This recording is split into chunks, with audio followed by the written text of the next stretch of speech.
Good morning and welcome. Good morning and welcome to the Core Connection. I'm Mira Rubin here with you on Enlightened World Network. And today's topic is curating your story.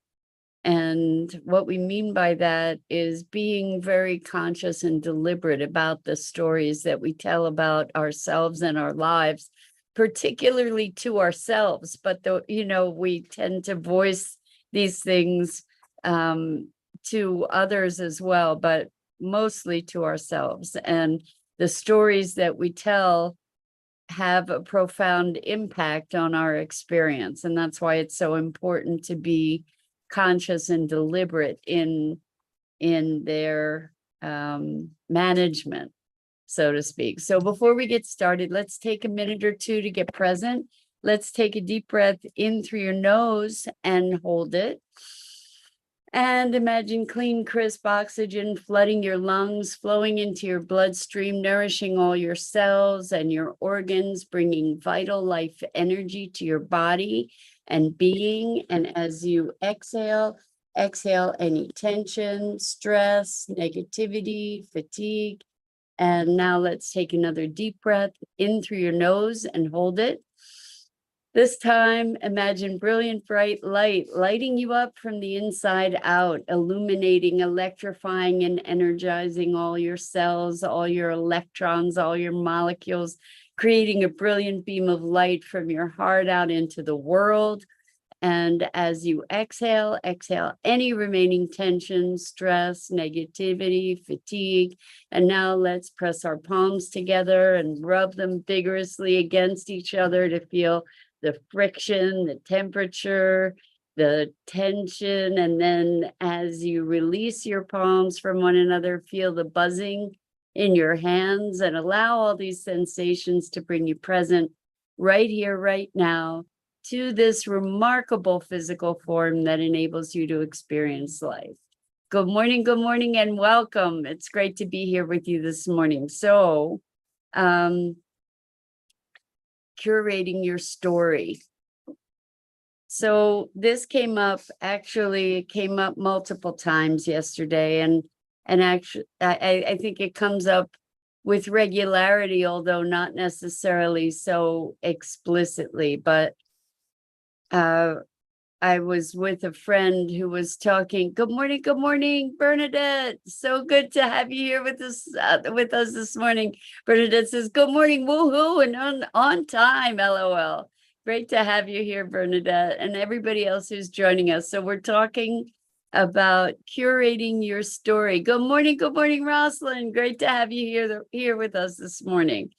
And so yesterday I was talking with some friends, and one of them was talking about how, other members of her family were so successful, and she, she wasn't in a similar circumstance, and she was going on about how, this wasn't enough and that wasn't enough in her accomplishments particularly. And we had a conversation about curating your story, because as she said, well, it's just the fact. And my other friend and I were like, no, it's not the fact at all. It's completely interpretation. So interestingly, we will create a story about ourselves based on comparisons with others, for example, and also hold up those comparisons or hold up those metrics as something that is meaningful. We apply meaning to these circumstances. So for instance, if I have a family member who has a $1 million home and I rent an apartment, then that makes me less successful. Well, that's a false equation, right? I mean, we get to look at how we measure success, and also to be recognizing inherent value. like that the standard metrics for success or value or worthiness are very, very, very stilted and skewed, and not reflective of our deepest values most often. And so when we hold ourselves to these metrics, we can do tremendous damage to ourselves, right? And it was very interesting. It was a really profound conversation, because when you look at a glass that had an 8-ounce glass of water that has 4 ounces of water in it, how do we interpret that glass? We all know the trope is the glass half full or half empty.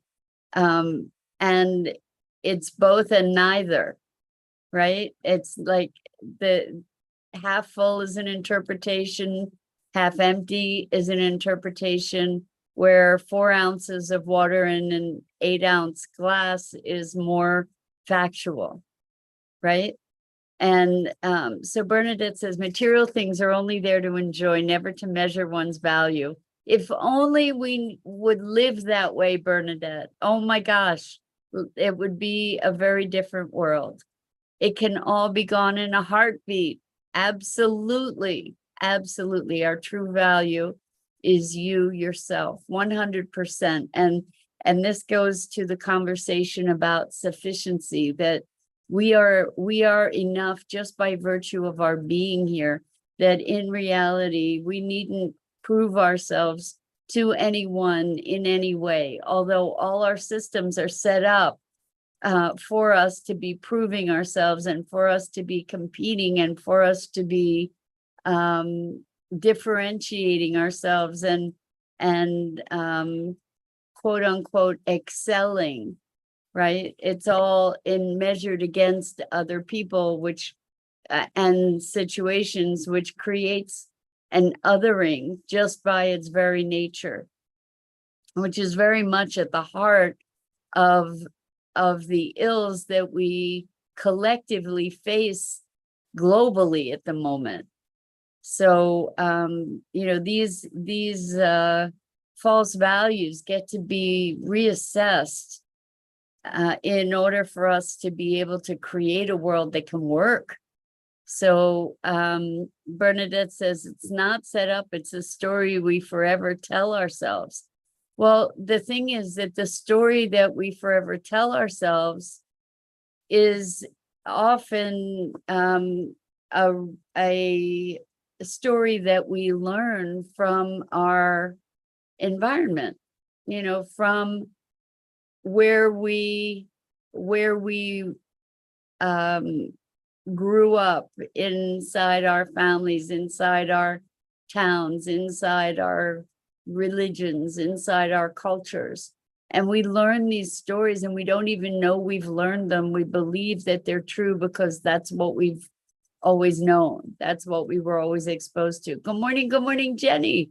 So great to have you here with us this morning. Welcome, welcome. We're talking about the importance of conscious and deliberate curation of your story.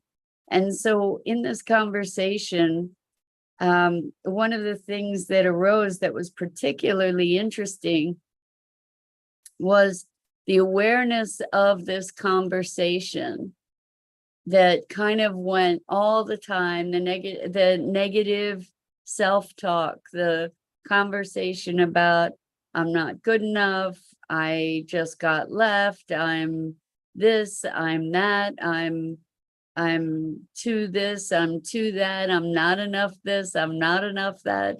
This whole conversation that is sort of a perpetual noise in the background. And what we get to recognize is that we are not that conversation. So in another conversation I had yesterday was really interesting. Someone brought up the book. Let me just think if I can remember what it's called. I think I talked to you about it before, The Untethered Self, or The Untethered Soul. And there's a new book out by the same author, I believe, called Living Untethered. And the big thing was that the is to recognize that all that conversation, all that chatter is not who you are. It's chatter, and it's programmed, and it's learned for the most part. So Jenny says, Bruce Lipton says we are unconsciously programmed of all our beliefs the first 7 years of life. Well, I know that, yes, Jenny says Untethered Soul, good book. Exactly. Well, that's what we're talking about. And as far as being programmed with all our beliefs the first 7 years of life, I do believe that our beliefs can change and that we're exposed to new beliefs or new opportunities for beliefs. But first 7 years of our lives, we're immersed in trying to understand the world. I don't know. I'm still trying to understand the world. So, it's just that the first 7 years, perhaps we question less, right? So we're immersed in trying to understand the world. We're sponges sucking in everything, learning all this stuff, having all these experiences, experiencing trauma, making decisions and choices around all that. There's lots and lots and lots that's going on with a young person as their brain is forming, as their perceptions are forming, as their experience and the kind of getting a sense of what the rules are and how the world works. So there's a very deeply formative phase, and that's our experience of what reality is. And we don't even know to question it until we get exposed to something else that contrasts with our own experience.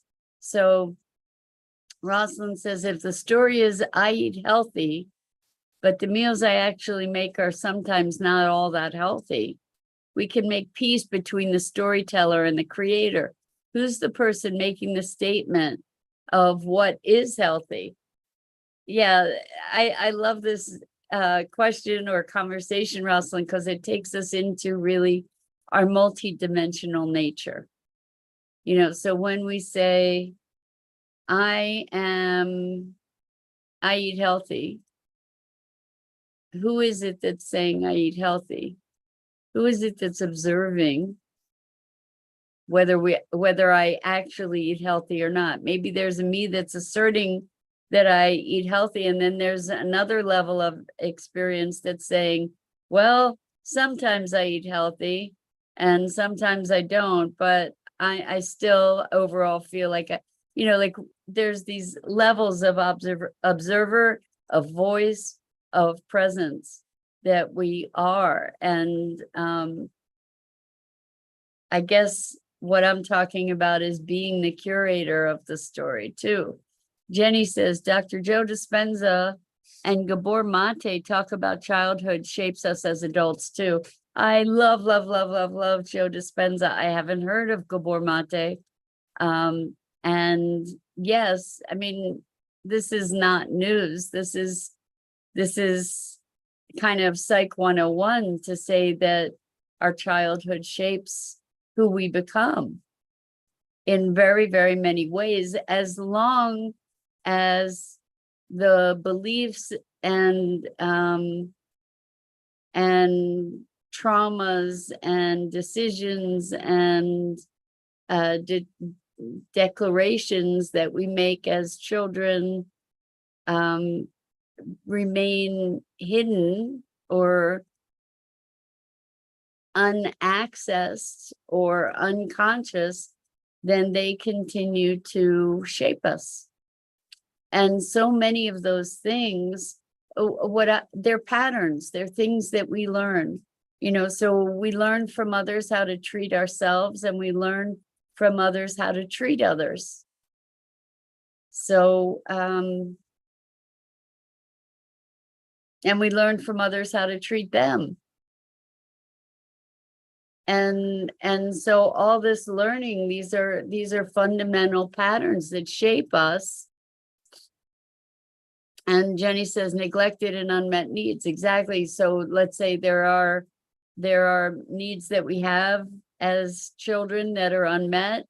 Then we develop stories or understandings around those unmet needs, like I'm not worthy, like there's never enough, or I'm not enough, or any number of other things. One of the things that I believed for a number of years was that I was the cause of all suffering.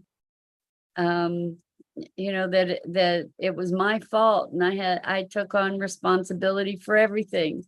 So, I guess it's no surprise that part of me is out to save the world, right? Because it's all my responsibility somehow, like that. I grew up with that.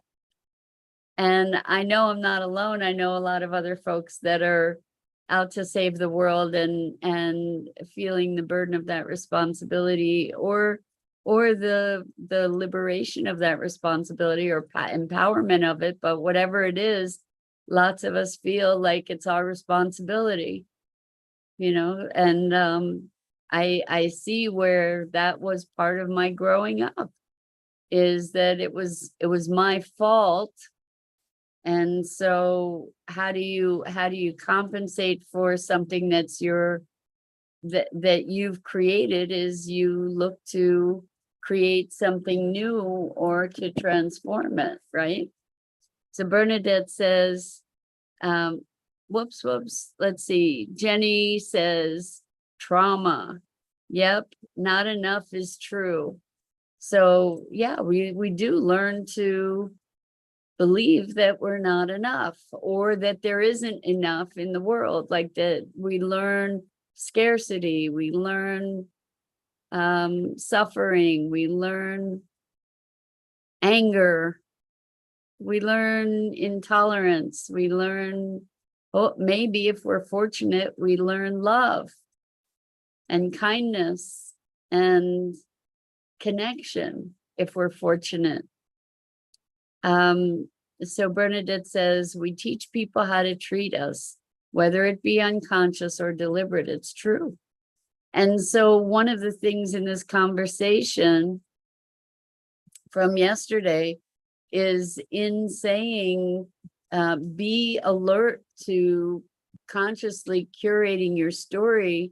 The foundation of that is being aware of what the story is, like what this voice is saying. It's typical of us that this voice is on overdrive all the time, doesn't shut up, and typically has all kinds of horrible things to tell us about ourselves. So Jenny says, got to become conscious and reprogram yourself. So exactly what the first step is awareness.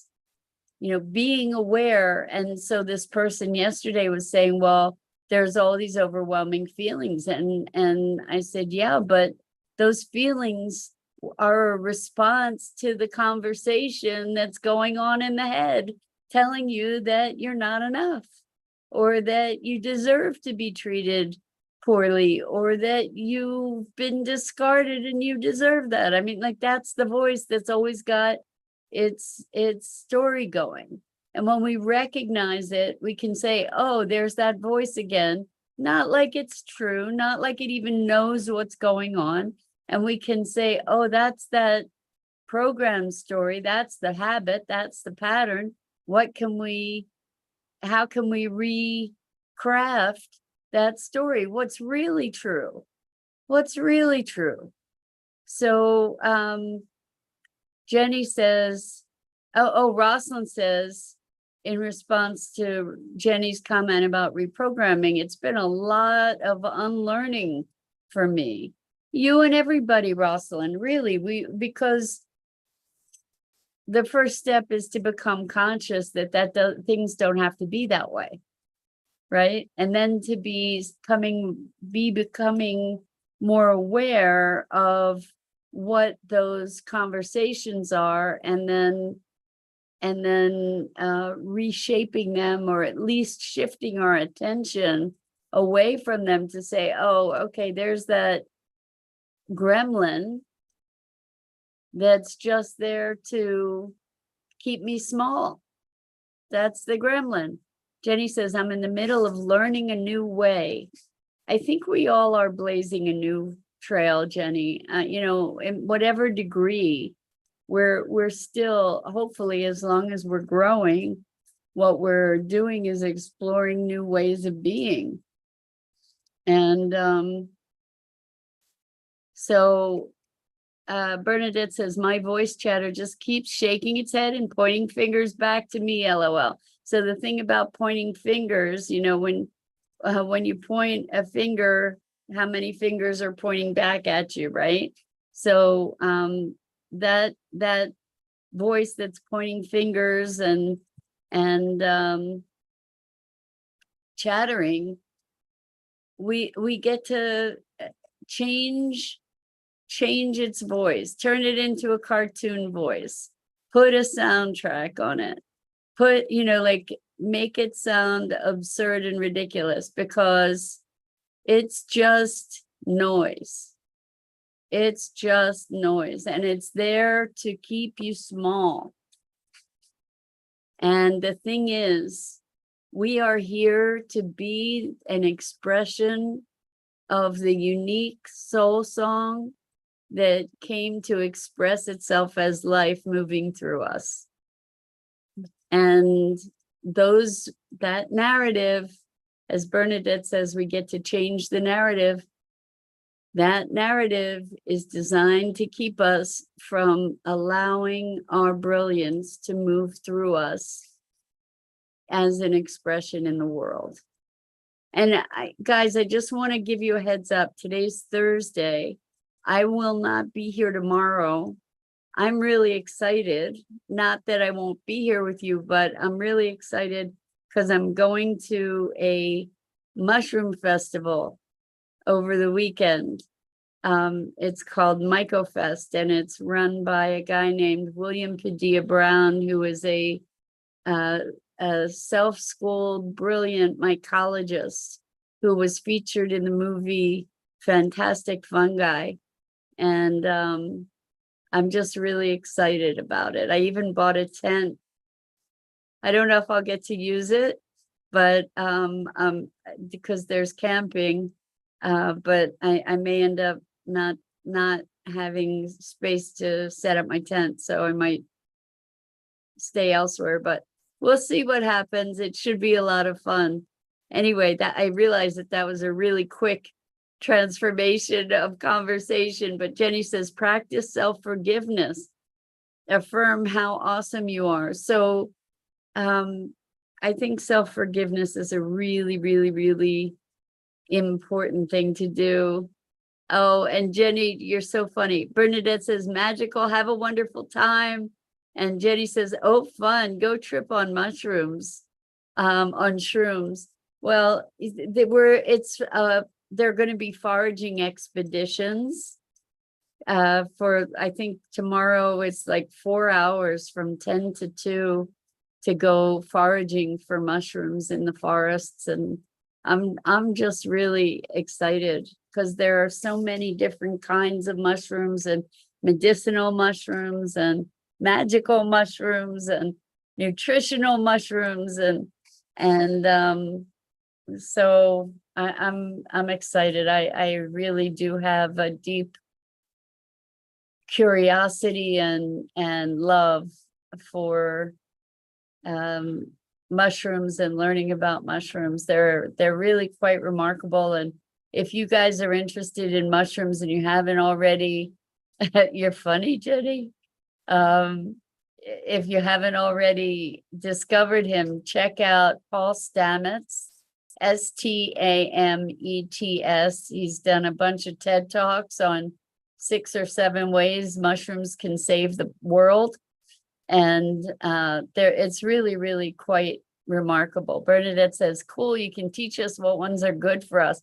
I already know that lion's mane is great for brain function and neural stuff. Paul Stamets, Stamets. In fact, he's such a legend. Oh, he's had some really good interviews with Joe Rogan. I really recommend that. Phenomenal. But and the movie Fantastic Fungi is amazing. He's in that movie, but Paul Stamets is such a legend that there was a character named after him in Star Trek, Paul Stamets. But he's been responsible for some of the most groundbreaking research with mushrooms. So Rosalind says, have fun regarding learning. How about the nature of a cat? A cat cannot learn to bark. Its nature is to meow. How to discern when swimming uphill or upstream versus going with the flow when curating. So I think what I'm talking about in terms of curating our stories, Rosalind, and speaking of cats, I just heard of a cat that speaks, like that has 8 words that are intelligible. And I know you've probably heard about dogs that kind of speak and have distinguishable words.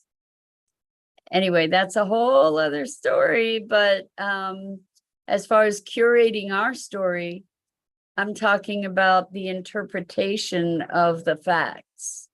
You know, typically we will do the half-empty thing, and with the same facts, we can do half full or 4 ounces or, you know, any number of other stories. So I'm not talking about fantasy. I'm talking about curating, like looking at the story of our lives and moving from that into the way we represent that story. Jenny says mushrooms are legal in Colorado, and I think you're talking about psilocybin mushrooms being legal in Colorado. Very cool. I didn't know that, and actually I have a friend who doesn't know that, who lives in Colorado. I know that there are some psychedelic treatment centers because mushrooms have been shown to be very, very powerful in treating things like OCD and trauma and really, really powerful. So Jenny says, have an awakening. Thank you, Jenny. I believe in microdosing too, as a way to be stimulating consciousness and awareness and developing more of our conscious capacity. So anyway, fun. So think of me tomorrow. I think that I arranged to schedule a replay. So, you know, there'll be something available for you on Enlightened World Network, but I'm going to be out and about. So, oh, and Jenny says, yes, and therapy with that horse tranquilizer, ketamine is what you're talking about, Jenny. So there's a really, really wonderful series now on Netflix done by Michael Pollan, and I believe it's called How to Change Your Mind. And it is about all different kinds of psychedelic therapies using mushrooms, LSD, mescaline, and he also has a conversation about peyote, but peyote is a sacred right or a sacred plant for indigenous people's rights, and rights, and out of respect to indigenous peoples. It's very interesting that he said for himself he wouldn't embark on a peyote ritual because it's out of respect for its sacred place in the traditions of Native peoples. Yeah. So anyway, that's it for this morning. I wish you a wonderful day, a wonderful weekend. I'm Mira Rubin, and this is the Core Connection. And I go live here each weekday morning at 9 a.m. Eastern on the Enlightened World Network, except tomorrow, on the Enlightened World Network Facebook page and YouTube channel. And I encourage you to check out all the other awesome programming on the Enlightened World Network Facebook page and YouTube, and EWN One with the Earth, Enlightened World Living, and enjoy and curate your story with joy and love for yourself and the possibility you came here to manifest. So much love to you guys, so much appreciation.